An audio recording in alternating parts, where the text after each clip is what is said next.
ਸਤਿ ਸ਼੍ਰੀ ਅਕਾਲ ਪਿਆਰੇ ਵਿਦਿਆਰਥੀਓ, ਤੁਹਾਡਾ ਇੱਕ ਵਾਰ ਫਿਰ ਤੋਂ ਸਵਾਗਤ ਹੈ। ਅੱਜ ਅਸੀਂ ਆਪਣੀ ਪੋਲੀਟੀਕਲ ਸਾਇੰਸ ਦੀ ਕਲਾਸ ਦੇ ਵਿੱਚ ਟੌਪਿਕ ਲੈ ਕੇ ਹਾਜ਼ਰ ਹੋਏ ਹਾਂ parliament. Very important topic parliament, ਜੋ ਸਾਡੀ ਸੈਂਟਰਲ ਗਵਰਨਮੈਂਟ ਦਾ ਇੱਕ ਬਹੁਤ ਅਨਿੱਖੜਵਾਂ ਅੰਗ ਹੈ। ਜਿਸ ਤਰ੍ਹਾਂ ਸਾਨੂੰ ਸਾਰਿਆਂ ਨੂੰ ਹੀ ਪਤਾ ਹੈ ਕਿ ਜੋ ਸਾਡੀ ਯੂਨੀਅਨ ਗਵਰਨਮੈਂਟ ਹੈ ਉਸਦੇ 3 ਔਰਗੈਨਸ ਨੇ, ਲੈਜਿਸਲੇਟਿਵ, ਐਕਸੀਕਿਊਟਿਵ ਐਂਡ ਜੁਡੀਸ਼ਰੀ, ਜਾਂ ਕਹਿ ਲਈਏ ਕਿ ਵਿਧਾਨ ਪਾਲਿਕਾ, ਕਾਰਜਪਾਲਿਕਾ ਅਤੇ ਨਿਆਂਪਾਲਿਕਾ। ਪਰੰਤੂ ਅੱਜ ਸਾਡੀ ਡਿਸਕਸ਼ਨ ਦਾ ਟੌਪਿਕ ਰਹੇਗਾ ਸੰਸਦ ਜਾਂ ਪਾਰਲੀਮੈਂਟ। ਸੰਸਦ ਦੇ 2 ਹਾਊਸ ਨੇ, ਲੋਕ ਸਭਾ ਅਤੇ ਰਾਜ ਸਭਾ। ਲੋਕ ਸਭਾ ਹੇਠਲੇ ਸਦਨ ਨੂੰ ਕਿਹਾ ਜਾਂਦਾ ਹੈ ਤੇ ਉੱਪਰਲੇ ਸਦਨ ਨੂੰ ਰਾਜ ਸਭਾ ਕਿਹਾ ਜਾਂਦਾ ਹੈ। ਲੋਕ ਸਭਾ ਬਾਰੇ ਦੇਖਦੇ ਹਾਂ। ਕੋਈ ਵੀ ਵਿਅਕਤੀ ਜੋ ਲੋਕ ਸਭਾ ਦਾ ਮੈਂਬਰ ਬਣਨਾ ਚਾਹੁੰਦਾ ਹੈ ਉਹ ਹੇਠ ਲਿਖੀਆਂ ਸ਼ਰਤਾਂ ਪੂਰੀਆਂ ਕਰਦਾ ਹੋਣਾ ਚਾਹੀਦਾ ਹੈ। ਸਭ ਤੋਂ ਪਹਿਲੀ ਸ਼ਰਤ ਹੈ ਕਿ ਉਹ ਭਾਰਤ ਦਾ ਨਾਗਰਿਕ ਹੋਵੇ, ਉਸਦੀ ਆਯੂ 25 ਸਾਲ ਜਾਂ ਇਸ ਤੋਂ ਵੱਧ ਹੋਵੇ, ਉਹ ਕਿਸੇ ਸਰਕਾਰੀ ਨੌਕਰੀ 'ਤੇ ਨਾ ਲੱਗਿਆ ਹੋਵੇ, ਕਿਸੇ ਨਾਗਰਿਕਤਾ ਤੋਂ ਵਾਂਝਾ ਨਾ ਕੀਤਾ ਗਿਆ ਹੋਵੇ, ਮਤਲਬ ਭਾਰਤ ਦੀ ਨਾਗਰਿਕਤਾ ਤੋਂ ਹੀ ਉਸਨੂੰ ਵਾਂਝਾ ਨਾ ਕੀਤਾ ਗਿਆ ਹੋਵੇ, ਉਹ ਪਾਗਲ ਜਾਂ ਦਿਵਾਲੀਆ ਨਾ ਹੋਵੇ ਅਤੇ ਅਦਾਲਤ ਦੁਆਰਾ ਇਸ ਪਦਵੀ ਲਈ ਅਯੋਗ ਕਰਾਰ ਨਾ ਦਿੱਤਾ ਗਿਆ ਹੋਵੇ। ਤੇ ਹੁਣ ਜੇ ਦੇਖਿਆ ਜਾਵੇ ਲੋਕ ਸਭਾ ਦੀ ਕੰਪੋਜੀਸ਼ਨ ਬਾਰੇ, ਇਸ ਦੀ ਬਣਤਰ ਬਾਰੇ, ਤਾਂ ਐਜ਼ ਯੂ ਆਲ ਨੋ ਕਿ ਸਾਡੇ ਇੰਡੀਆ ਦੇ ਵਿੱਚ ਹੁਣ 28 ਸਟੇਟਸ ਨੇ ਤੇ 8 ਯੂਟੀਜ਼ ਨੇ। 28 ਰਾਜ ਅਤੇ 8 ਕੇਂਦਰ ਸ਼ਾਸਿਤ ਪ੍ਰਦੇਸ਼ ਨੇ। 28 ਰਾਜਾਂ ਤੇ 8 ਕੇਂਦਰ ਸ਼ਾਸਿਤ ਪ੍ਰਦੇਸ਼ਾਂ ਦੇ ਵਿੱਚੋਂ ਮੈਂਬਰਸ ਜਿਹੜੇ ਪ੍ਰਤੀਨਿਧਤਾ ਕਰਦੇ ਨੇ ਉਹ ਮੈਂਬਰ, ਪਲੱਸ ਹੁਣ ਤੱਕ 2 ਮੈਂਬਰ ਜੋ ਰਾਸ਼ਟਰਪਤੀ ਐਂਗਲੋ ਇੰਡੀਅਨਸ ਮੈਂਬਰ ਨਾਮਜ਼ਦ ਕਰਦਾ ਹੁੰਦਾ ਸੀ। ਪਰੰਤੂ ਹੁਣ ਇੱਕ ਬਹੁਤ ਵੱਡੀ ਚੇਂਜ ਕੀ ਆਈ ਹੈ, 104th ਕੌਂਸਟੀਟਿਊਸ਼ਨਲ ਅਮੈਂਡਮੈਂਟ ਹੋਈ ਹੈ ਰੀਸੈਂਟਲੀ ਜਨਵਰੀ ਦੇ ਵਿੱਚ। ਸੰਵਿਧਾਨ ਦੇ ਵਿੱਚ ਸੋਧ ਕੀਤੀ ਗਈ ਹੈ ਕਿ ਜੋ 2 ਮੈਂਬਰ ਐਂਗਲੋ ਇੰਡੀਅਨ ਨਾਮਜ਼ਦ ਕੀਤੇ ਜਾਂਦੇ ਸਨ ਉਹ ਹੁਣ ਅੱਗੇ ਤੋਂ ਨਾਮਜ਼ਦ ਨਹੀਂ ਕੀਤੇ ਜਾਣਗੇ। ਕਹਿਣ ਦਾ ਮਤਲਬ ਕਿ ਐਂਗਲੋ ਇੰਡੀਅਨਸ ਦੀ ਨਾਮਜ਼ਦਗੀ ਦਾ ਜੋ ਪ੍ਰਾਵਧਾਨ ਸੀ, ਜੋ ਪ੍ਰੋਵੀਜ਼ਨ ਹੁਣ ਤੱਕ ਸੀ, ਉਸਨੂੰ ਹਟਾ ਦਿੱਤਾ ਗਿਆ ਤੇ SC/STs ਦੀ ਜੋ ਰਿਜ਼ਰਵੇਸ਼ਨ ਮਿਲਦੀ ਸੀ ਲੋਕ ਸਭਾ ਦੇ ਵਿੱਚ ਉਸਨੂੰ ਐਜ਼ ਇਟ ਇਜ਼ ਰੱਖਿਆ ਜਾਵੇਗਾ, ਜਾਰੀ ਰੱਖਿਆ ਜਾਵੇਗਾ। ਆਉਣ ਵਾਲੇ 10 ਸਾਲਾਂ ਦੇ ਲਈ ਸਰਕਾਰ ਨੇ ਇਸ ਨੂੰ ਐਕਸਟੈਂਡ ਕਰ ਦਿੱਤਾ। 104ਵੀਂ ਸੰਵਿਧਾਨਕ ਸੋਧ ਕਰਕੇ ਇਹ ਪ੍ਰੋਵੀਜ਼ਨ ਕੀਤਾ ਹੈ ਕਿ ਜਿਹੜੀ SC/ST ਦੀ ਰਿਜ਼ਰਵੇਸ਼ਨ ਹੈ ਉਸਨੂੰ ਆਉਣ ਵਾਲੇ 10 ਸਾਲਾਂ ਦੇ ਲਈ ਜਾਰੀ ਰੱਖ ਦਿੱਤਾ ਗਿਆ। ਪਰੰਤੂ ਜਿਹੜੇ 2 ਮੈਂਬਰ ਰਾਸ਼ਟਰਪਤੀ ਨਾਮਜ਼ਦ ਕਰਦਾ ਹੁੰਦਾ ਸੀ ਐਂਗਲੋ ਇੰਡੀਅਨ, ਉਹਨਾਂ ਨੂੰ ਹਮੇਸ਼ਾ ਲਈ ਖਤਮ ਕਰ ਦਿੱਤਾ ਗਿਆ। ਹੁਣ ਉਹ ਮੈਂਬਰ ਨਾਮਜ਼ਦ ਨਹੀਂ ਕੀਤੇ ਜਾਣਗੇ। ਤੁਹਾਨੂੰ ਲੋਕ ਸਭਾ ਦੇ ਮੈਂਬਰਾਂ ਦੀ ਗਿਣਤੀ ਵੀ ਦੱਸਾਂਗੀ ਕਿ ਕਿੰਨੇ ਵੱਧ ਤੋਂ ਵੱਧ ਮੈਂਬਰ ਹੋ ਸਕਦੇ ਨੇ। ਕੇਂਦਰ ਸ਼ਾਸਿਤ ਪ੍ਰਦੇਸ਼ਾਂ ਦੇ ਵਿੱਚੋਂ ਕਿੰਨੇ ਆਉਂਦੇ ਨੇ, ਜਿਹੜੇ ਆਪਣੇ 28 ਸਟੇਟਸ ਨੇ ਉਹਨਾਂ ਵਿੱਚੋਂ ਕਿੰਨੇ ਆਉਂਦੇ ਨੇ, ਜ਼ਰੂਰ ਦੱਸਾਂਗੀ, ਘਬਰਾਓ ਨਾ। ਪਰੰਤੂ ਆਪਾਂ ਲੋਕ ਸਭਾ ਦੇ ਉੱਪਰ ਇੱਕ ਅਲੱਗ ਤੋਂ ਵੀਡੀਓ ਬਣਾਵਾਂਗੇ ਤੇ ਸਾਡਾ ਵੱਖਰਾ ਹੀ ਟੌਪਿਕ ਹੋਵੇਗਾ ਸਿਰਫ ਤੇ ਸਿਰਫ ਲੋਕ ਸਭਾ, ਕਿਉਂਕਿ ਇਹ ਬਹੁਤ ਇੰਪੋਰਟੈਂਟ ਟੌਪਿਕ ਹੈ। ਇਸ ਲਈ ਇਸ 'ਤੇ ਅਸੀਂ ਵੱਖਰੀ ਵੀਡੀਓ ਲਵਾਂਗੇ। ਘਬਰਾਉਣ ਦੀ ਜ਼ਰੂਰਤ ਨਹੀਂ ਹੈ। ਜੇ ਮੈਂ ਇਸ ਵੀਡੀਓ ਦੇ ਵਿੱਚ ਤੁਹਾਨੂੰ ਇੰਨੇ ਸਾਰੇ ਅੰਕੜੇ ਦੱਸਾਂਗੀ ਤਾਂ ਤੁਸੀਂ ਕਨਫਿਊਜ਼ ਹੋ ਜਾਓਗੇ, ਤੁਹਾਨੂੰ ਯਾਦ ਕਰਨ ਦੇ ਵਿੱਚ ਦਿੱਕਤ ਆਵੇਗੀ। ਲੋਕ ਸਭਾ ਨੂੰ ਭੰਗ ਕਰਨ ਦਾ ਕੀ ਪ੍ਰੋਸੀਜਰ ਹੈ? ਇਸ ਨੂੰ ਰਾਸ਼ਟਰਪਤੀ ਭੰਗ ਕਰ ਸਕਦਾ ਹੈ ਮੰਤਰੀ ਪਰਿਸ਼ਦ ਦੀ ਸਿਫਾਰਿਸ਼ ਤੇ। ਜੇਕਰ ਮੰਤਰੀ ਪਰਿਸ਼ਦ, ਜਿਸ ਨੂੰ ਅਸੀਂ ਕਾਉਂਸਲ ਆਫ ਮਿਨਿਸਟਰਸ ਵੀ ਕਹਿੰਦੇ ਹਾਂ, ਹੈਡਡ ਬਾਈ ਪ੍ਰਾਈਮ ਮਿਨਿਸਟਰ, ਉਸ ਦੀ ਸਿਫਾਰਿਸ਼ ਤੇ ਇਸ ਨੂੰ ਸਮੇਂ ਤੋਂ ਪਹਿਲਾਂ ਵੀ ਭੰਗ ਕਰ ਸਕਦਾ ਹੈ, ਜਾਂ ਇੱਕ ਹੋਰ ਸਥਿਤੀ ਦੇ ਵਿੱਚ ਲੋਕ ਸਭਾ ਨੂੰ ਭੰਗ ਕਰ ਸਕਦਾ ਰਾਸ਼ਟਰਪਤੀ, ਜਦੋਂ ਕਿ ਸੰਕਟ ਕਾਲ ਹੋਵੇ, ਐਮਰਜੈਂਸੀ ਹੋਵੇ। ਐਮਰਜੈਂਸੀ ਦੇ ਦੌਰਾਨ ਲੋਕ ਸਭਾ ਦਾ ਕਾਰਜਕਾਲ 1 ਸਾਲ ਦੇ ਸਮੇਂ ਲਈ ਵਧਾਇਆ ਜਾ ਸਕਦਾ ਹੈ। ਲੋਕ ਸਭਾ ਦੇ ਜੋ ਮੈਂਬਰ ਨੇ, ਸਾਰੇ ਮੈਂਬਰਾਂ ਦੀ ਤਨਖਾਹ, ਭੱਤੇ, ਕਿਹੜੀਆਂ ਉਹਨਾਂ ਨੂੰ ਸਹੂਲਤਾਂ ਮਿਲਣਗੀਆਂ, ਇਸ ਸਾਰੇ ਕਾਸੇ ਦਾ ਫੈਸਲਾ ਕੌਣ ਕਰਦਾ ਹੈ? ਪਾਰਲੀਮੈਂਟ ਹੀ ਕਰਦੀ ਹੈ। ਅੱਗੇ ਹੈ ਸਪੀਕਰ। ਸਪੀਕਰ ਕੌਣ ਹੁੰਦਾ ਹੈ? ਚੋਣਾਂ ਤੋਂ ਬਾਅਦ ਨਵੀਂ ਲੋਕ ਸਭਾ ਆਪਣੇ ਹੀ ਮੈਂਬਰਾਂ ਵਿੱਚੋਂ ਸਪੀਕਰ ਤੇ ਡਿਪਟੀ ਸਪੀਕਰਸ ਨੂੰ ਇਲੈਕਟ ਕਰਦੇ ਆ। ਸਪੀਕਰ ਜੋ ਹੁੰਦਾ ਹੈ ਉਹ ਲੋਕ ਸਭਾ ਦੀਆਂ ਸਾਰੀਆਂ ਜੋ ਸਿਟਿੰਗਸ ਨੇ, ਮੀਟਿੰਗਸ ਨੇ, ਉਹਨਾਂ ਨੂੰ ਪ੍ਰੀਜ਼ਾਈਡ ਕਰਦਾ ਹੈ, ਉਹਨਾਂ ਦੀ ਪ੍ਰਧਾਨਗੀ ਕਰਦਾ ਹੈ ਅਤੇ ਇਸ ਸਦਨ ਦੀ ਕਾਰਵਾਈ ਦਾ ਉਹ ਸੰਚਾਲਨ ਕਰਦਾ ਹੈ। ਸਾਰੇ ਮੈਂਬਰ ਨੇ ਜੋ ਸਪੀਕਰ ਦੇ ਆਦੇਸ਼ਾਂ ਦੀ ਪਾਲਣਾ ਕਰਦੇ ਨੇ। ਸਧਾਰਨ ਤੌਰ 'ਤੇ ਸਪੀਕਰ ਬਹੁਮਤ ਦਲ ਦਾ ਹੀ ਵਿਅਕਤੀ ਹੁੰਦਾ ਹੈ ਵੈਸੇ, ਪਰ ਚੁਣੇ ਜਾਣ ਤੋਂ ਮਗਰੋਂ ਉਹ ਸਦਨ ਦੀ ਕਾਰਵਾਈ ਹੈ ਜੋ ਉਹ ਨਿਊਟਰਲੀ ਉਸਨੂੰ ਸੰਚਾਲਿਤ ਕਰਦਾ, ਨਿਰਪੱਖਤਾ ਨਾਲ ਕਰਨ ਦਾ ਯਤਨ ਕਰਦਾ। ਮਤਲਬ ਉਹ ਉਸਦਾ ਬਾਇਆਸਡ ਨੇਚਰ ਨਹੀਂ ਹੁੰਦਾ ਕਿ ਉਹ ਕਿਸੇ ਪਾਰਟੀ ਵੱਲ ਆਪਣਾ ਝੁਕਾਅ ਨਹੀਂ ਦਿਖਾਉਂਦਾ ਹੈਗਾ ਕਿ ਉਹ ਬਹੁਮਤ ਦਲ ਦਾ ਕੋਈ ਵਿਅਕਤੀ ਹੈ ਤਾਂ ਮਤਲਬ ਜੋ ਸੱਤਾ ਦੇ ਵਿੱਚ ਪਾਰਟੀ ਹੈ ਉਹਦੇ ਪ੍ਰਤੀ ਉਹ ਆਪਣਾ ਝੁਕਾਅ ਦਿਖਾਵੇ? ਨਹੀਂ, ਬਿਲਕੁਲ ਨਹੀਂ। ਉਹ ਨਿਊਟਰਲੀ ਬਿਲਕੁਲ ਨਿਰਪੱਖਤਾ ਨਾਲ ਜੋ ਇਸ ਦੀ ਸੰਚਾਲਨ ਕਰਦਾ ਹੈ। ਸਦਨ ਦਾ ਕੋਈ ਵੀ ਮੈਂਬਰ ਜੇ ਸੈਸ਼ਨ ਦੇ ਵਿੱਚ ਬੋਲਣਾ ਚਾਹੁੰਦਾ ਹੈ ਤਾਂ ਉਸਨੂੰ ਸਪੀਕਰ ਦੀ ਪਹਿਲਾਂ ਆਗਿਆ ਲੈਣੀ ਪੈਂਦੀ ਹੈ। ਸਪੀਕਰ ਦੀ ਪਰਮਿਸ਼ਨ ਦੇ ਨਾਲ ਹੀ ਉਹ ਫਲੋਰ ਦੇ ਉੱਪਰ ਬੋਲ ਸਕਦਾ ਹੈ। ਜੇ ਆਪਣੇ ਕੋਈ ਉਹ ਵਿਊਜ਼ ਦੇਣੇ ਚਾਹੁੰਦਾ ਹੈ ਤਾਂ ਪਹਿਲਾਂ ਉਸਨੂੰ ਸਪੀਕਰ ਦੀ ਪਰਮਿਸ਼ਨ ਲੈਣੀ ਪਏਗੀ। ਜੇਕਰ ਸਪੀਕਰ ਐਬਸੈਂਟ ਹੋਵੇ, ਕਿਸੇ ਕਾਰਨ ਉਸਦੀ ਪੋਸਟ ਵੇਕੈਂਟ ਹੋਵੇ, ਜਾਂ ਉਹ ਬਿਮਾਰ ਹੈ ਜਾਂ ਕਿਸੇ ਵਿਦੇਸ਼ ਦੌਰੇ ਤੇ ਗਿਆ ਹੋਇਆ, ਵਟਐਵਰ ਕਿਸੇ ਵੀ ਰੀਜ਼ਨ ਕਰਕੇ ਜੇ ਸਪੀਕਰ ਦੀ ਪੋਸਟ ਹੈ ਜੋ ਵੇਕੈਂਟ ਹੈ ਤਾਂ ਉਹ ਐਬਸੈਂਸ ਹੈ, ਤਾਂ ਡਿਪਟੀ ਸਪੀਕਰ ਜੋ ਹੈ ਉਸਦੇ ਸਾਰੇ ਕਾਰਜ ਪੂਰੇ ਕਰਦਾ ਹੈ।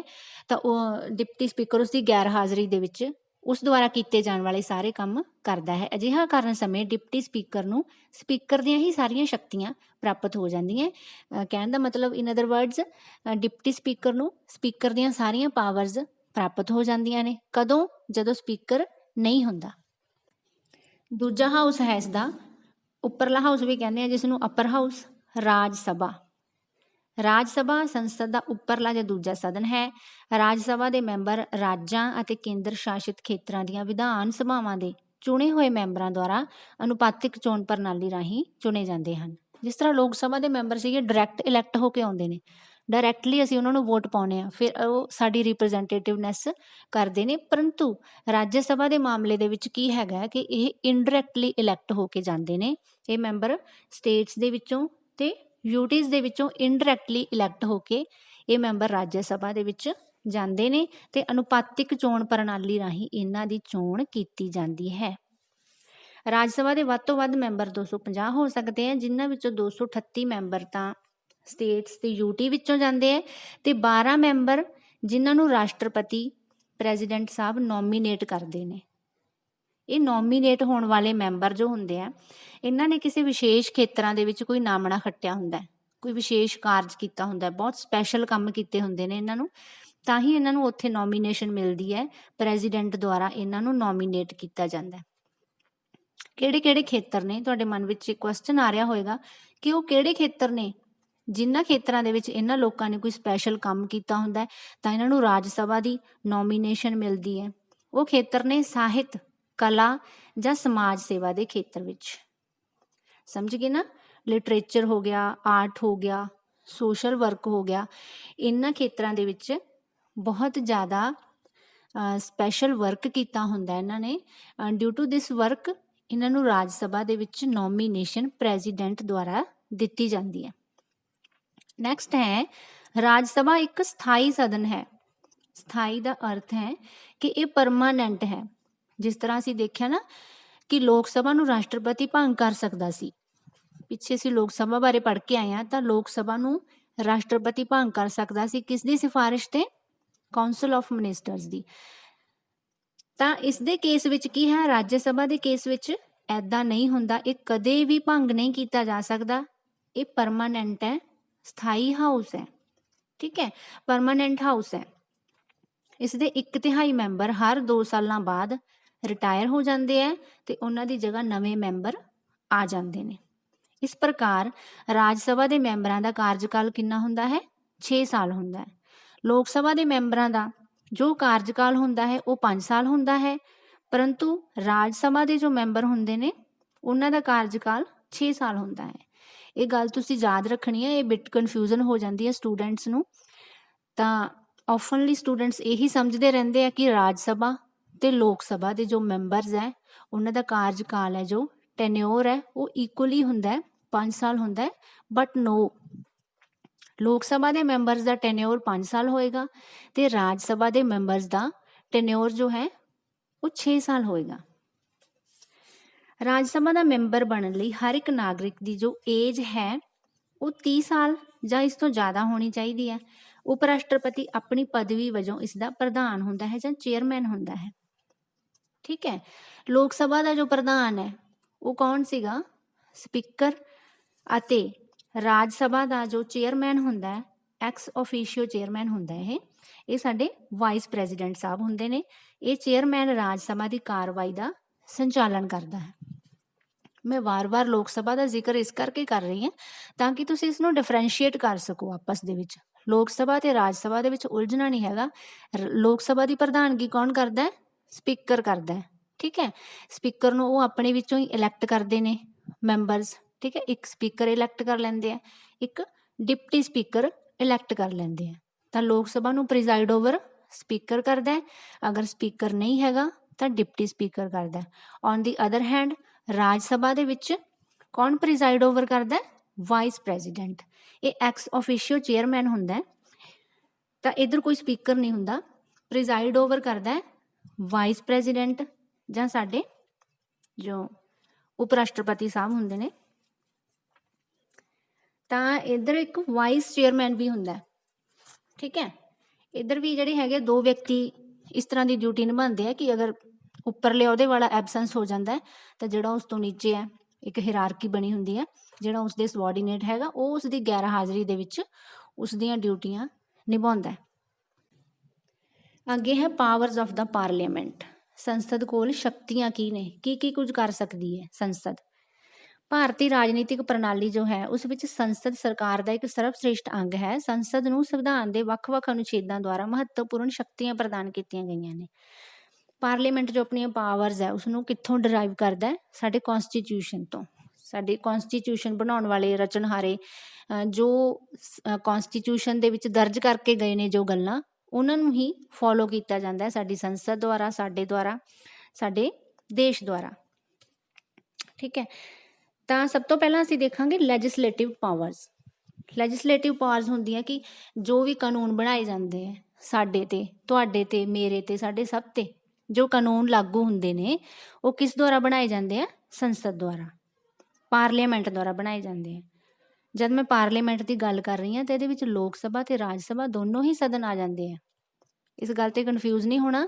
ਮੈਂ ਜਦ ਵੀ ਪਾਰਲੀਮੈਂਟ ਸ਼ਬਦ ਬੋਲੂੰਗੀ ਤਾਂ ਉਦੋਂ ਲੋਕ ਸਭਾ, ਰਾਜ ਸਭਾ ਤੇ ਪ੍ਰੈਜ਼ੀਡੈਂਟ ਇਹ ਸਾਰੇ ਇਸ ਦੇ ਵਿੱਚ ਆ ਜਾਂਦੇ ਆ। ਜਦੋਂ ਕਾਨੂੰਨ ਘੜਦੇ ਨੇ, ਕਾਨੂੰਨ ਬਣਾਉਂਦੇ ਨੇ ਇਹ, ਠੀਕ ਹੈ, ਲਾਜ਼ ਨੂੰ ਫਰੇਮ ਕਰਦੇ ਨੇ, ਤਾਂ ਇਹਨਾਂ ਦੀ ਸਾਰਿਆਂ ਦੀ ਹੀ ਭੂਮਿਕਾ ਹੁੰਦੀ ਹੈ। ਤੁਸੀਂ ਇਹ ਨਹੀਂ ਸਮਝਣਾ ਕਿ ਸਿਰਫ ਲੋਕ ਸਭਾ ਦੇ ਜੋ ਮੈਂਬਰਸ ਆ ਉਹ ਕਾਨੂੰਨ ਬਣਾਉਂਦੇ ਆ ਜਾਂ ਰਾਜ ਸਭਾ ਦੇ ਮੈਂਬਰ ਕਾਨੂੰਨ ਬਣਾਉਂਦੇ ਆ। ਇਸ ਦੇ ਵਿੱਚ ਕਨਫਿਊਜ਼ ਨਹੀਂ ਹੋਣਾ। ਇਸ ਨੂੰ ਅੱਛੀ ਤਰ੍ਹਾਂ ਸਮਝਣ ਦੀ ਕੋਸ਼ਿਸ਼ ਕਰੋ।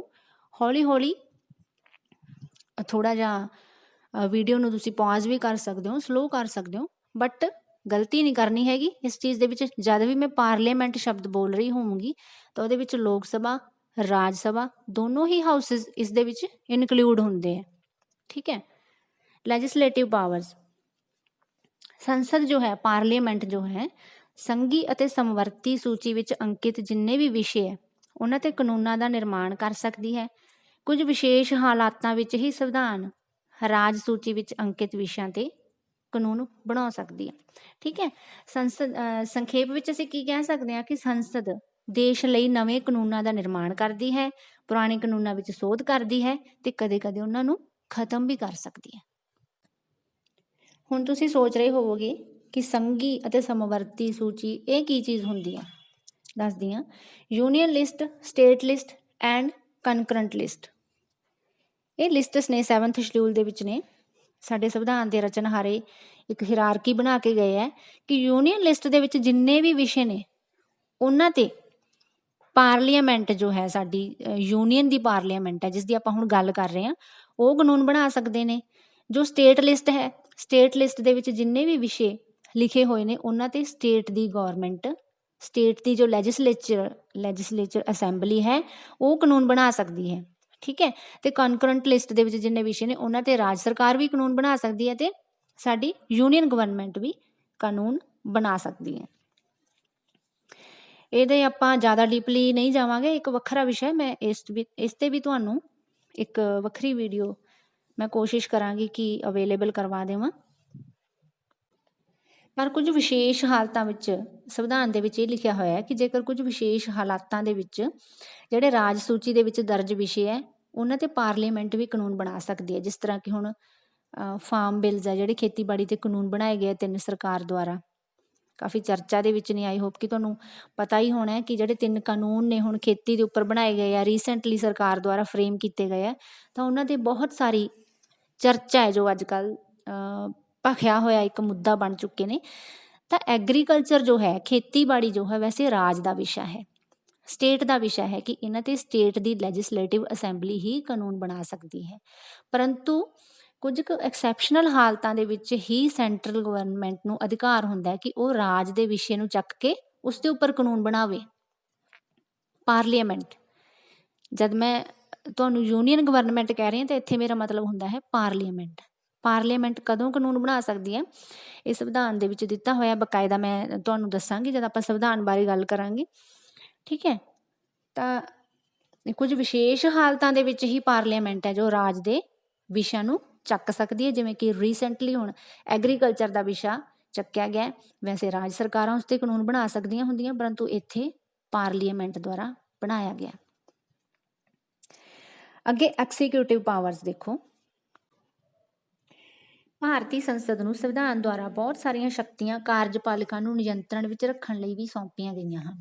ਪ੍ਰਧਾਨ ਮੰਤਰੀ ਅਤੇ ਮੰਤਰੀ ਪ੍ਰੀਸ਼ਦ ਦੇ ਮੈਂਬਰਾਂ ਨੂੰ ਸੰਸਦ ਦਾ ਮੈਂਬਰ ਹੋਣਾ ਜ਼ਰੂਰੀ ਹੈ। ਜੇਕਰ ਕੋਈ ਮੰਤਰੀ ਸੰਸਦ ਦੇ ਕਿਸੇ ਵੀ ਸਦਨ ਦਾ ਮੈਂਬਰ ਨਹੀਂ ਹੈ ਤਾਂ ਉਸ ਲਈ 6 ਮਹੀਨਿਆਂ ਦੇ ਅੰਦਰ ਅੰਦਰ ਮੈਂਬਰ ਬਣਨਾ ਜ਼ਰੂਰੀ ਹੁੰਦਾ ਹੈ ਕਿ ਉਹ ਕਿਸੇ ਵੀ ਹਾਊਸ ਦਾ ਮੈਂਬਰ ਹੋਣਾ ਚਾਹੀਦਾ, ਲੋਕ ਸਭਾ ਦਾ ਚਾਹੇ ਰਾਜ ਸਭਾ ਦਾ। ਜੇਕਰ ਉਹ ਮੈਂਬਰ ਨਹੀਂ ਹੈਗਾ ਤਾਂ ਉਸਨੂੰ 6 ਮਹੀਨਿਆਂ ਦੇ ਅੰਦਰ ਅੰਦਰ ਮੈਂਬਰ ਬਣਨਾ ਜ਼ਰੂਰੀ ਹੋਏਗਾ। ਜੇਕਰ ਕੋਈ ਮੰਤਰੀ ਸੰਸਦ ਦੇ ਕਿਸੇ ਵੀ ਸਦਨ ਦਾ ਮੈਂਬਰ ਬਣਨ ਤੋਂ ਅਸਮਰੱਥ ਰਹਿੰਦਾ ਹੈ ਤਾਂ ਫਿਰ ਉਸਨੂੰ ਅਸਤੀਫਾ ਦੇਣਾ ਹੀ ਪੈਂਦਾ ਹੈ। ਆਮ ਤੌਰ 'ਤੇ ਲੋਕ ਸਭਾ ਦੇ ਬਹੁਮਤ ਦਲ ਦਾ ਜੋ ਨੇਤਾ ਹੁੰਦਾ ਹੈ ਉਸੇ ਨੂੰ ਹੀ ਰਾਸ਼ਟਰਪਤੀ ਕੀ ਬਣਾਉਂਦਾ ਹੈ? ਪ੍ਰਧਾਨ ਮੰਤਰੀ ਜਾਂ PM। ਪ੍ਰਧਾਨ ਮੰਤਰੀ ਤੇ ਉਸ ਦੀ ਮੰਤਰੀ ਪ੍ਰੀਸ਼ਦ ਆਪਣੇ ਕਾਰਜਾਂ ਅਤੇ ਨੀਤੀਆਂ ਲਈ ਲੋਕ ਸਭਾ ਪ੍ਰਤੀ ਜ਼ਿੰਮੇਵਾਰ ਹੁੰਦੀ ਹੈ। ਜੋ PM ਹੁੰਦਾ ਤੇ ਉਸਦੀ council of ministers, council of ministers ਦਾ ਭਾਵ ਜਿੰਨੇ ਵੀ ਉਸਦੇ ਅੰਡਰ ਮਿਨਿਸਟਰ ਕੰਮ ਕਰਦੇ ਨੇ ਉਹਨਾਂ ਨੂੰ ਵੱਖਰੇ ਵੱਖਰੇ ਮਹਿਕਮੇ ਦਿੱਤੇ ਜਾਂਦੇ ਨੇ, ਠੀਕ ਹੈ। ਤਾਂ ਉਹ ਸਾਰੇ ਜੋ ਕਾਉਂਸਲ ਆਫ ਮਿਨਿਸਟਰਸ ਹੁੰਦੇ ਹੈ, ਹੈਡਡ ਬਾਈ ਪ੍ਰਾਈਮ ਮਿਨਿਸਟਰ ਹੁੰਦਾ ਹੈ, ਉਹ ਆਪਣੇ ਸਾਰੇ ਕੰਮਾਂ ਲਈ, ਆਪਣੇ ਫੈਸਲਿਆਂ ਲਈ, ਜੋ ਵੀ ਉਹ ਐਕਸੀਕਿਊਟ ਕਰ ਰਹੇ ਹੈ, ਠੀਕ ਹੈ, ਨੀਤੀਆਂ ਨੂੰ ਲਾਗੂ ਕਰ ਰਹੇ, ਕਿਸ ਤਰ੍ਹਾਂ ਉਹ ਮਤਲਬ ਆਪਣਾ ਓਵਰਆਲ ਕੰਮ ਕਰ ਰਹੇ ਹੈ, ਉਸ ਸਾਰੇ ਲਈ ਉਹ ਅਕਾਊਂਟੇਬਲ ਹੁੰਦੇ ਆ ਲੋਕ ਸਭਾ ਦੇ ਪ੍ਰਤੀ। ਇਸ ਦਾ ਇਹ ਵੀ ਮਤਲਬ ਹੈ ਕਿ ਲੋਕ ਸਭਾ ਦੁਆਰਾ ਅਵਿਸ਼ਵਾਸ ਦਾ ਮਤਾ ਜੇਕਰ ਪਾਸ ਹੋ ਜਾਵੇ ਤਾਂ ਸਾਰੀ ਮੰਤਰੀ ਪ੍ਰੀਸ਼ਦ ਨੂੰ ਹੀ ਤਿਆਗ ਪੱਤਰ ਦੇਣਾ ਪੈਂਦਾ ਹੈ, ਭਾਵ ਸਰਕਾਰ ਡਿੱਗ ਜਾਂਦੀ ਹੈ। ਜੇਕਰ ਲੋਕ ਸਭਾ ਦੇ ਵਿੱਚ ਅਵਿਸ਼ਵਾਸ ਦਾ ਮਤਾ ਪਾਸ ਹੋ ਜਾਵੇ ਤਾਂ ਸਰਕਾਰ ਡਿੱਗ ਸਕਦੀ ਹੈ। ਕਦੇ ਕਦੇ ਮੰਤਰੀ ਪ੍ਰੀਸ਼ਦ ਲੋਕ ਸਭਾ ਦੇ ਸਾਹਮਣੇ ਭਰੋਸੇ ਦਾ ਪ੍ਰਸਤਾਵ ਵੀ ਰੱਖਦੀ ਹੈ ਤਾਂ ਕਿ ਉਹਨਾਂ ਦੀ ਸਰਕਾਰ ਦੀ ਹੋਂਦ ਹੈ ਜੋ ਉਹ ਬਚੀ ਰਵੇ। ਅਵਿਸ਼ਵਾਸ ਦੇ ਪ੍ਰਸਤਾਵ ਤੋਂ ਇਲਾਵਾ ਹੋਰ ਵੀ ਕਈ ਵਿਧੀਆਂ ਨੇ। ਇਹ ਨਹੀਂ ਹੈਗਾ ਕਿ ਇਕੱਲਾ ਅਵਿਸ਼ਵਾਸ ਦਾ ਪ੍ਰਸਤਾਵ ਜੇਕਰ ਪਾਸ ਹੋ ਜਾਵੇ ਤਾਂ ਹੀ ਸਰਕਾਰ ਡਿੱਗ ਸਕਦੀ ਹੈ। ਹੋਰ ਵੀ ਬਹੁਤ ਸਾਰੇ ਰੀਜ਼ਨ ਨੇ ਜਿਨ੍ਹਾਂ ਕਰਕੇ ਸਰਕਾਰ ਡਿੱਗ ਸਕਦੀ ਹੈ, ਜਿਵੇਂ ਕਿ ਸੰਸਦ ਮੰਤਰੀ ਪ੍ਰੀਸ਼ਦ ਨੂੰ ਨਿਯੰਤਰਣ ਵਿੱਚ ਰੱਖਦੀ ਹੈ। ਸੰਸਦ ਦੇ ਜੋ ਮੈਂਬਰ ਨੇ ਉਹ ਮੰਤਰੀਆਂ ਤੋਂ ਪ੍ਰਸ਼ਨ ਪੁੱਛ ਸਕਦੇ ਹੈ, ਤੱਥਾਂ ਬਾਰੇ ਸਪਸ਼ਟੀਕਰਨ ਵੀ ਮੰਗ ਸਕਦੇ ਹੈ। ਇੱਕ ਧਿਆਨ ਦਿਵਾਊ ਮਤਾ ਹੁੰਦਾ ਹੈ, ਉਹਦੇ ਰਾਹੀਂ ਵੀ ਸਰਕਾਰ ਦਾ ਧਿਆਨ ਕਿਸੇ ਜ਼ਰੂਰੀ ਘਟਨਾ ਵੱਲ ਦਿਵਾਇਆ ਜਾ ਸਕਦਾ ਹੈ। ਸਧਾਰਨ ਪ੍ਰਸਤਾਵ ਦੁਆਰਾ ਸਦਨ ਵਿੱਚ ਬਹਿਸ ਦੌਰਾਨ ਕਿਸੇ ਜਨਤਕ ਮਹਾਨਤਾ ਵਾਲਾ ਵਿਸ਼ਾ ਬਹਿਸ ਕਰਨ ਲਈ ਚੁਣਿਆ ਜਾ ਸਕਦਾ ਹੈ। ਉਹ ਇੱਕ ਮਤਾ ਪੇਸ਼ ਕਰ ਸਕਦੇ ਨੇ, ਜੋ ਦੂਜੇ ਮੈਂਬਰਸ ਹੁੰਦੇ ਨੇ ਲੋਕ ਸਭਾ ਦੇ, ਉਹ ਇੱਕ ਮਤਾ ਪੇਸ਼ ਕਰ ਸਕਦੇ ਹੈ ਲੋਕ ਸਭਾ ਦੇ ਵਿੱਚ ਕਿ ਇੱਕ ਪਬਲਿਕ ਇੰਟਰਸਟ ਦਾ ਬਹੁਤ ਵੱਡਾ ਕੋਈ ਮੈਟਰ ਹੈ ਜਿਸ 'ਤੇ ਬਹਿਸ ਕਰਨੀ ਬਣਦੀ ਹੈ ਅਤੇ ਉਸ 'ਤੇ ਬਹਿਸ ਕੀਤੀ ਜਾਵੇ। ਉਹ ਇਸ ਤਰ੍ਹਾਂ ਦਾ ਕੋਈ ਮਤਾ ਲੈ ਕੇ ਆ ਸਕਦੇ ਆ ਸੰਸਦ ਦੇ ਵਿੱਚ। ਇੱਕ ਹੁੰਦਾ ਹੈ ਨਿੰਦਾ ਮਤਾ। ਨਿੰਦਾ ਮਤਾ ਜੋ ਹੁੰਦਾ ਹੈ ਮਤਲਬ ਕਿਸੇ ਦੀ ਨਿੰਦਿਆ ਕਰਨੀ, ਕਿਸੇ ਨੂੰ ਨਿੰਦਣਾ, ਕਿਸੇ ਦੇ ਕੰਮ ਦੇ ਵਿੱਚ ਗਲਤੀਆਂ ਕੱਢਣੀਆਂ, ਨੁਕਤਾਚੀਨੀ ਕਰਨੀ, ਠੀਕ ਹੈ, ਪੋਜ਼ੀਟਿਵ ਹੋਵੇ। ਪਰ ਨਿੰਦਾ ਮਤਾ ਜੋ ਹੁੰਦਾ ਹੈ ਕਿਸੇ ਇੱਕ ਮੰਤਰੀ ਵਿਰੁੱਧ ਕਿਸੇ ਵਿਸ਼ੇਸ਼ ਕੰਮ ਦੀ ਨਿਖੇਧੀ ਲਈ ਪਾਸ ਕੀਤਾ ਜਾਂਦਾ। ਮੰਨ ਲਓ ਕਿਸੇ ਮੰਤਰੀ ਕੋਲ ਕੋਈ ਪੋਰਟਫੋਲੀਓ ਹੈ, ਕੋਈ ਮਹਿਕਮਾ ਹੈ, ਉਸ ਕੋਲ ਕੋਈ ਡਿਪਾਰਟਮੈਂਟ ਹੈ, ਕੋਈ ਮਿਨਿਸਟਰੀ ਹੈ, ਠੀਕ ਹੈ। ਉਸਨੇ ਆਪਣੀ ਮਿਨਿਸਟਰੀ ਦੇ ਵਿੱਚ ਕੋਈ ਐਸਾ ਕੰਮ ਕਰਤਾ ਜੋ ਦੂਸਰੇ ਮੈਂਬਰਸ ਨੂੰ ਜਾਂ ਸਾਡੇ ਪਿਆਰੇ ਭਾਰਤ ਦੇਸ਼ ਦੇ ਲੋਕਾਂ ਨੂੰ ਪਸੰਦ ਨਹੀਂ ਆਇਆ, ਤਾਂ ਦੂਸਰੇ ਮੈਂਬਰ ਕੀ ਕਰਨਗੇ? ਉਸਦੇ ਉਸ ਕੰਮ ਦੀ ਨਿਖੇਧੀ ਕਰਨਗੇ। ਉਸ ਕੰਮ ਦੀ ਨਿਖੇਧੀ ਕਰਨ ਲਈ ਉਹ ਇੱਕ ਮਤਾ ਲੈ ਕੇ ਆਉਣਗੇ ਲੋਕ ਸਭਾ ਦੇ ਵਿੱਚ, ਜਿਸ ਨੂੰ ਨਿੰਦਾ ਮਤਾ ਕਿਹਾ ਜਾਂਦਾ ਹੈ। ਜੇਕਰ ਇਹ ਮਤਾ ਪਾਸ ਹੋ ਜਾਵੇ ਤਾਂ ਸਮੁੱਚੀ ਮੰਤਰੀ ਪਰਿਸ਼ਦ ਨੂੰ ਤਿਆਗ ਪੱਤਰ ਦੇਣਾ ਪੈਂਦਾ ਹੈ। ਕਿਉਂ? ਕਿਉਂਕਿ ਜਿਹੜੀ ਕਾਉਂਸਲ ਆਫ ਮਿਨਿਸਟਰਸ ਹੁੰਦੀ ਹੈ ਨਾ, ਹੈਡਡ ਬਾਈ ਪ੍ਰਾਈਮ ਮਿਨਿਸਟਰ, ਉਹ ਇਕੱਠੇ ਹੀ ਤੈਰਦੇ ਹੈ ਅਤੇ ਇਕੱਠੇ ਹੀ ਡੁੱਬਦੇ ਹੈ। ਇਹਨਾਂ ਬਾਰੇ ਇਹ ਕਹਾਵਤ ਪ੍ਰਸਿੱਧ ਹੈ ਕਿ ਜੇਕਰ ਇਹ ਤੈਰਦੇ ਹੈ ਤਾਂ ਇਕੱਠੇ ਹੀ ਤੈਰਦੇ ਹੈ, ਜੇਕਰ ਡੁੱਬਦੇ ਹੈ ਤਾਂ ਡੁੱਬਦੇ ਵੀ ਇਹ ਸਾਰੇ ਇਕੱਠੇ ਹੀ ਨੇ। ਜੇਕਰ ਇੱਕ ਜਣਾ ਡੁੱਬ ਜਾਂਦਾ ਹੈ ਤਾਂ ਉਹਦੇ ਨਾਲ ਸਾਰਿਆਂ ਨੂੰ ਹੀ ਡੁੱਬਣਾ ਪੈਂਦਾ ਹੈ। आई मीन टू से कि जेकर ਕਿਸੇ ਇੱਕ ਦੇ ਵਿਰੁੱਧ ਮਤਾ ਪਾਸ ਹੋ ਗਿਆ ਨਾ, ਠੀਕ ਹੈ, ਇੱਕ ਦਾ ਜੋ ਨਿੰਦਾ ਦਾ ਮਤਾ ਪਾਸ ਹੋ ਗਿਆ ਨਾ ਕਿਸੇ ਇੱਕ ਮੰਤਰੀ ਦੇ ਵਿਰੁੱਧ, ਤਾਂ ਸਿੱਟੇ ਵਜੋਂ ਸਾਰੀ ਹੀ ਮੰਤਰੀ ਪਰਿਸ਼ਦ ਨੂੰ ਤਿਆਗ ਪੱਤਰ ਦੇਣਾ ਪਵੇਗਾ। ਐਜ਼ ਏ ਕਨਕਲੂਜਨ ਸਰਕਾਰ ਡਿੱਗ ਸਕਦੀ ਹੈ।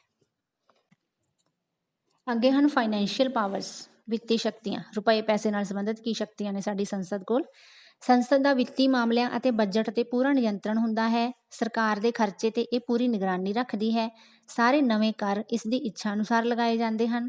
ਪੁਰਾਣੇ ਕਰਾਂ ਨੂੰ ਸੋਧ ਜਾਂ ਸਮਾਪਤ ਕਰ ਸਕਦੀ ਹੈ। ਸੰਸਦ ਦੀ ਮਨਜ਼ੂਰੀ ਤੋਂ ਬਿਨਾਂ ਸਰਕਾਰ ਨਾ ਤਾਂ ਸਰਕਾਰੀ ਖਜ਼ਾਨੇ ਵਿੱਚੋਂ ਧਨ ਕਢਾ ਸਕਦੀ ਹੈ ਅਤੇ ਨਾ ਹੀ ਉਸ ਵਿੱਚ ਧਨ ਪਾ ਸਕਦੀ ਹੈ। ਸੰਖੇਪ ਵਿੱਚ ਸੰਸਦ ਦਾ ਰਾਸ਼ਟਰੀ ਧਨ 'ਤੇ ਪੂਰਾ ਨਿਯੰਤਰਣ ਹੁੰਦਾ ਹੈ। ਕਹਿਣ ਦਾ ਮਤਲਬ ਜੋ ਸਾਡੀ ਪਾਰਲੀਮੈਂਟ ਹੈ ਉਸ ਦਾ ਜੋ ਸਰਕਾਰੀ ਰਾਸ਼ਟਰੀ ਧਨ ਹੁੰਦਾ ਹੈ ਸਾਡਾ ਭਾਰਤ ਦਾ, ਉਸ ਦੇ ਉੱਪਰ ਪੂਰਾ ਕੰਟਰੋਲ ਹੁੰਦਾ। ਪਾਰਲੀਮੈਂਟ ਦਾ ਪੂਰਾ ਕੰਟਰੋਲ ਹੁੰਦਾ। Parliament I mean to say ਦੋਨੋਂ houses, Lok Sabha and Rajya Sabha. Judicial powers ਕੀ ਨੇ? ਨਿਆਇਕ ਸ਼ਕਤੀਆਂ, ਨਿਆਂ ਨਾਲ ਜੁੜੀਆਂ ਹੋਈਆਂ ਸ਼ਕਤੀਆਂ ਕਿਹੜੀਆਂ ਕਿਹੜੀਆਂ ਨੇ? ਸੰਸਦ ਦੁਆਰਾ ਰਾਸ਼ਟਰਪਤੀ ਵਿਰੁੱਧ ਨਿਸ਼ਚਿਤ ਨਿਯਮਾਂ ਅਨੁਸਾਰ ਮਹਾਦੋਸ਼ ਦਾ ਮੁਕੱਦਮਾ ਚਲਾਇਆ ਜਾ ਸਕਦਾ ਹੈ ਅਤੇ ਉਸਨੂੰ ਅਹੁਦੇ ਤੋਂ ਹਟਾਇਆ ਜਾ ਸਕਦਾ ਹੈ। ਸਾਡੀ ਪਾਰਲੀਮੈਂਟ ਕੋਲ ਇਹ ਸ਼ਕਤੀ ਹੈ ਕਿ ਉਹ ਰਾਸ਼ਟਰਪਤੀ ਦੇ ਵਿਰੁੱਧ ਇੰਪੀਚਮੈਂਟ ਚਲਾ ਸਕਦੇ ਹੈ ਅਤੇ ਉਸਨੂੰ ਆਪਣੀ ਪਦਵੀ ਤੋਂ ਉਤਾਰ ਸਕਦੀ ਹੈ। ਇਸ ਪ੍ਰਕਿਰਿਆ ਦੁਆਰਾ ਇੱਕ ਸਦਨ ਦੋਸ਼ ਲਗਾਉਂਦਾ ਹੈ ਅਤੇ ਦੂਜਾ ਸਦਨ ਛਾਣਬੀਣ ਕਰਕੇ ਲਗਾਏ ਗਏ ਦੋਸ਼ਾਂ ਦੇ ਪੱਖ ਵਿੱਚ 2/3 ਬਹੁਮਤ ਨਾਲ ਮਤਾ ਪਾਸ ਕਰਦਾ ਹੈ। ਚਾਹੇ ਰਾਜ ਸਭਾ ਚਾਹੇ ਲੋਕ ਸਭਾ, ਕਿਸੇ ਵੀ ਸਦਨ ਦੇ ਵਿੱਚ ਇੰਟਰੋਡਿਊਸ ਕੀਤਾ ਜਾ ਸਕਦਾ ਹੈ ਇੰਪੀਚਮੈਂਟ ਨੂੰ। ਮੰਨ ਲਓ ਜਿਵੇਂ ਲੋਕ ਸਭਾ ਦੇ ਵਿੱਚ ਇੰਪੀਚਮੈਂਟ ਇੰਟਰੋਡਿਊਸ ਕੀਤੀ ਗਈ ਹੈ, ਉਸ ਤੋਂ ਬਾਅਦ ਉਸਨੂੰ ਰਾਜ ਸਭਾ ਦੇ ਵਿੱਚ ਭੇਜਿਆ ਜਾਊਗਾ। ਫਿਰ ਰਾਜ ਸਭਾ ਦੇ ਮੈਂਬਰਸ ਉਸ ਦੀ ਛਾਣਬੀਣ ਕਰਨਗੇ ਕਿ ਜੋ ਦੋਸ਼ ਲਗਾਇਆ ਗਿਆ ਰਾਸ਼ਟਰਪਤੀ 'ਤੇ ਕਿ ਉਹ ਸਹੀ ਹੈ ਜਾਂ ਗਲਤ ਹੈ। ਸਾਰੇ ਉਸ ਦੀ ਪੁਣ ਛਾਣ ਕਰਕੇ 2/3 ਬਹੁਮਤ ਹੋਣਾ ਚਾਹੀਦਾ ਉਹਨਾਂ ਦਾ। ਜੇਕਰ 2/3 ਬੰਦੇ ਉਸ ਨਾਲ ਸਹਿਮਤ ਨੇ ਤਾਂ ਰਾਸ਼ਟਰਪਤੀ ਹਟਾਇਆ ਜਾਊਗਾ, ਅਦਰਵਾਈਜ਼ ਨਹੀਂ। ਇਹਦੇ ਲਈ ਇੱਕ ਸਿਨੈਰੀਓ ਬਣਿਆ ਹੋਇਆ ਹੈ ਕਿ ਜੇਕਰ 2/3 ਬਹੁਮਤ ਉਸ ਇੰਪੀਚਮੈਂਟ ਵਾਲੇ ਮਤੇ ਨੂੰ ਮਿਲ ਜਾਂਦਾ ਹੈ ਤਾਂ ਇੰਪੀਚਮੈਂਟ ਹੈ ਜੋ ਉਹ ਪਾਸ ਹੋ ਜਾਂਦੀ ਹੈ ਅਤੇ ਰਾਸ਼ਟਰਪਤੀ ਨੂੰ ਉਸ ਦੀ ਪਦਵੀ ਤੋਂ ਲਾ ਦਿੱਤਾ ਜਾਂਦਾ। ਇਹ ਸ਼ਕਤੀ ਵੀ ਸਾਡੀ ਪਾਰਲੀਮੈਂਟ ਕੋਲ ਹੈ। ਦੂਸਰਾ ਹੈ, ਜੇਕਰ ਸੰਸਦ ਦੇ ਦੋਵੇਂ ਸਦਨ ਆਪਣੇ ਅਲੱਗ-ਅਲੱਗ ਮਤਿਆਂ ਦੁਆਰਾ ਸੁਪਰੀਮ ਕੋਰਟ ਅਤੇ ਹਾਈ ਕੋਰਟ ਦੇ ਜੱਜਾਂ ਵਿਰੁੱਧ ਦੋਸ਼ ਦੇ ਮਤੇ ਪਾਸ ਕਰ ਦੇਣ ਤਾਂ ਰਾਸ਼ਟਰਪਤੀ ਜੱਜਾਂ ਨੂੰ ਹਟਾਉਣ ਦਾ ਆਦੇਸ਼ ਜਾਰੀ ਕਰ ਸਕਦਾ ਹੈ। ਦੂਸਰੀ ਸ਼ਕਤੀ ਪਾਰਲੀਮੈਂਟ ਕੋਲ ਕੀ ਹੈ ਕਿ ਦੋਵੇਂ ਹਾਊਸਿਸ ਅਲੱਗ-ਅਲੱਗ ਮਤੇ ਪਾਸ ਕਰਕੇ ਸੁਪਰੀਮ ਕੋਰਟ ਤੇ ਹਾਈ ਕੋਰਟ ਦੇ ਜੱਜਾਂ ਦੇ ਵਿਰੁੱਧ ਵੀ ਇੰਪੀਚਮੈਂਟ ਚਲਾ ਸਕਦੇ ਨੇ ਅਤੇ ਉਹਨਾਂ ਨੂੰ ਵੀ ਉਹਨਾਂ ਦੀ ਪਦਵੀ ਤੋਂ ਵਾਂਝੇ ਕਰ ਸਕਦੇ ਨੇ। ਜੇਕਰ ਕੋਈ ਉਹਨਾਂ 'ਤੇ ਦੋਸ਼ ਉਹਨਾਂ ਨੂੰ ਲੱਗਦਾ ਹੈ ਕਿ ਉਹ ਆਪਣਾ ਕੰਮ ਹੈ ਜੋ ਸਹੀ ਢੰਗ ਨਾਲ ਨਹੀਂ ਕਰ ਰਹੇ ਹੈਗੇ, ਇਨਕੈਪੈਸਿਟੀ ਦੇ ਵਿੱਚ ਜਾ ਰਹੇ ਹੈਗੇ, ਤਾਂ ਉਹਨਾਂ ਦੇ ਵਿਰੁੱਧ ਵੀ ਇਹ ਕਾਰਵਾਈ ਕਰ ਸਕਦੀ ਹੈ ਸੰਸਦ। ਇਸ ਕੋਲ ਪੂਰਾ ਅਧਿਕਾਰ ਹੈ। ਤੀਜਾ ਹੈ, ਜੇਕਰ ਸੰਸਦ ਮੁੱਖ ਚੋਣ commissioner, attorney general, comptroller and auditor general ਵਿਰੁੱਧ ਦੋਸ਼ੀ ਹੋਣ ਦਾ ਮਤਾ ਪਾਸ ਕਰ ਦੇਣ ਤਾਂ ਰਾਸ਼ਟਰਪਤੀ ਇਹਨਾਂ ਅਧਿਕਾਰੀਆਂ ਨੂੰ ਵੀ ਹਟਾ ਸਕਦਾ ਹੈ। ਠੀਕ ਹੈ, ਸਮਝ ਆਇਆ ਨਾ?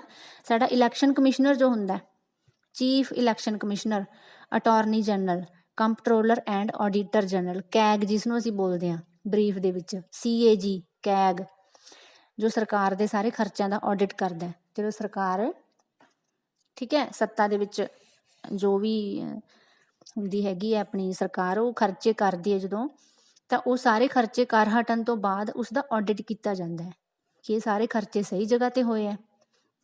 ਠੀਕ ਹੈ, ਕਿ ਸਹੀ ਢੰਗ ਨਾਲ ਖਰਚੇ ਕੀਤੇ ਗਏ, ਕਿਤੇ ਬੇਵਜ੍ਹਾ ਖਰਚਾ ਤਾਂ ਨਹੀਂ ਕੀਤਾ ਗਿਆ। ਇਸ ਸਾਰੇ ਪ੍ਰੋਸੀਜਰ ਨੂੰ ਅਸੀਂ ਆਡਿਟ ਬੋਲਦੇ ਹਾਂ ਅਤੇ ਇਹ ਆਡਿਟ ਕੀਤਾ ਜਾਂਦਾ ਕੈਗ ਦੁਆਰਾ, ਕੰਪਟਰੋਲਰ ਐਂਡ ਆਡੀਟਰ ਜਨਰਲ। ਅਤੇ ਇਹ ਮਤਲਬ ਕੌਂਸਟੀਟਿਊਸ਼ਨਲ ਬੋਡੀਜ਼ ਨੇ, ਕਾਫੀ ਡਿਗਨੇਟਰੀ ਮੰਨੇ ਜਾਂਦੇ ਆ ਸਾਡੇ ਦੇਸ਼ ਦੇ ਵਿੱਚ। ਚੀਫ ਇਲੈਕਸ਼ਨ ਕਮਿਸ਼ਨਰ ਹੋ ਗਿਆ, ਜਿਵੇਂ ਅਟਾਰਨੀ ਜਨਰਲ ਹੋ ਗਿਆ। ਅਟਾਰਨੀ ਜਨਰਲ ਮੈਂ ਤੁਹਾਨੂੰ ਬਰੀਫ ਦੇ ਵਿੱਚ ਹੀ ਦੱਸ ਰਹੀ ਹਾਂ, ਵੈਸੇ ਅਲੱਗ ਵਿਸ਼ੇ ਇਹਨਾਂ 'ਤੇ ਆਪਾਂ ਵੱਖਰੀਆਂ ਵੀਡੀਓਜ਼ ਵੀ ਲੈ ਕੇ ਆਵਾਂਗੇ। ਅਟਾਰਨੀ ਜਨਰਲ ਹੁੰਦਾ ਹੈ ਸਾਡੇ ਦੇਸ਼ ਦਾ ਸਭ ਤੋਂ ਵੱਡਾ, ਇਹ ਲੀਗਲ ਸਲਾਹ ਦਿੰਦਾ ਹੈ। ਜਿਸ ਤਰ੍ਹਾਂ ਸਰਕਾਰ ਨੇ ਕੋਈ ਕਿਸੇ ਵੀ ਲੀਗਲ ਐਡਵਾਈਸਰੀ ਲੈਣੀ ਹੈ, ਠੀਕ ਹੈ, ਤਾਂ ਇਹ ਸਰਕਾਰ ਨੂੰ ਆਪਣੀ ਐਡਵਾਈਸ ਪ੍ਰੋਵਾਈਡ ਕਰਵਾਉਂਦਾ ਅਟਾਰਨੀ ਜਨਰਲ। ਇਸੇ ਤਰ੍ਹਾਂ ਹੀ ਚੀਫ ਇਲੈਕਸ਼ਨ ਕਮਿਸ਼ਨਰ ਬਾਰੇ ਤਾਂ ਤੁਸੀਂ ਸਾਰੇ ਜਾਣਦੇ ਹੀ ਹੋ। ਸਾਡੀਆਂ ਇਲੈਕਸ਼ਨਸ ਨੂੰ ਕੰਡਕਟ ਕਰਦਾ ਤਾਂ ਇਹਨਾਂ ਸਾਰੇ ਜਿਹੜੇ ਅਧਿਕਾਰੀਆਂ ਨੂੰ ਵੀ ਸਾਡਾ ਪਾਰਲੀਮੈਂਟ ਹੈ ਜੋ ਉਹਨਾਂ ਦੀਆਂ ਪਦਵੀਆਂ ਤੋਂ ਹਟਾ ਸਕਦੀ ਹੈ। ਪਿਆਰੇ ਬੱਚੋ, ਇਹ ਤਾਂ ਸੀ ਸਾਡਾ ਅੱਜ ਦਾ ਟੌਪਿਕ ਪਾਰਲੀਮੈਂਟ। ਆਈ ਹੋਪ ਕਿ ਤੁਹਾਨੂੰ ਬਹੁਤ ਅੱਛੀ ਤਰ੍ਹਾਂ ਸਮਝ ਆ ਗਿਆ ਹੋਵੇਗਾ।